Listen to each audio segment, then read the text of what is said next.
सुबह सुबह चिंटू बिस्तर में मूत रहा था और उधर चिंटू की मम्मी उसके लिए ब्रेकफास्ट लेकर आ रही थी। चिंटू की मम्मी जैसे ही कमरे में पहुंची तो देखा चिंटू बिस्तर पर बैठ के हग रहा है। ये देखकर चिंटू की मम्मी गुस्से में बोली, अरे ओ चिंटू, मेरे साथ चल जल्दी, नहीं तो तेरे पापा देखेंगे तो बहुत मारेंगे। ये सुनते ही चिंटू जल्दी जल्दी भागने लगा। फिर मम्मी ने चिंटू को नहलाना शुरू किया और चिंटू तो नहाते नहाते खुश होकर नाचने लगा। नहाने के बाद दोनों बाथरूम से बाहर निकल ही रहे थे कि देखा चिंटू के पापा गुस्से में दरवाजे पर खड़े हैं और फिर चिंटू को डंडे से जोर जोर से मारने लगते हैं, क्योंकि चिंटू रोज रोज बिस्तर में मूतता और हकता है। चिंटू जोर जोर से रोने लगता है। ये देखकर चिंटू की मम्मी को भी गुस्सा आ जाता है, लेकिन चिंटू के पापा और भी ज्यादा भड़क जाते हैं और फिर चिंटू और उसकी मम्मी दोनों को घर से मार मार कर भगा देते हैं। दोनों रोते हुए घर से भागते हैं। अब चिंटू और उसकी मम्मी बेबस होकर सड़क के किनारे बैठ के रो रहे थे। तभी एक चमचमाती लैम्बोर्गिनी आकर सामने रुकती है। उसमें से एक आदमी उतरता है और दोनों के पास आकर पूछता है, क्या हुआ, क्यों रो रहे हो तुम लोग?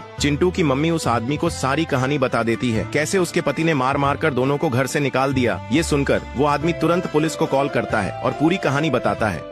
थोड़ी ही देर में पुलिस आती है और चिंटू के पापा को घर से उठाकर ले जाती है। फिर वो आदमी बोलता है, चलो मेरे साथ मेरे घर, अब मैं तुम्हें और तुम्हारे बच्चे को अपनाऊंगा। ये सुनकर चिंटू और उसकी मम्मी खुश होकर उस आदमी के साथ उसके घर चले जाते हैं। घर पहुंचते ही वो आदमी दोनों को खाना देता है और चिंटू और उसकी मम्मी खुशी खुशी सारा खाना खा लेते हैं। फिर रात होती है और तीनों एक ही बिस्तर में सोते हैं। चिंटू बीच में, एक तरफ उसकी मम्मी और दूसरी तरफ उसका नया पापा। सुबह होती है और चिंटू की मम्मी उठती है तो देखती है चिंटू ने फिर से बिस्तर में हक दिया है। फिर चिंटू की मम्मी और उसका नया पापा जोर जोर से हंसने लगते हैं और चिंटू भी बहुत खुश होता है, क्योंकि अब बिस्तर गंदा करने पर उसे डांट नहीं पड़ती।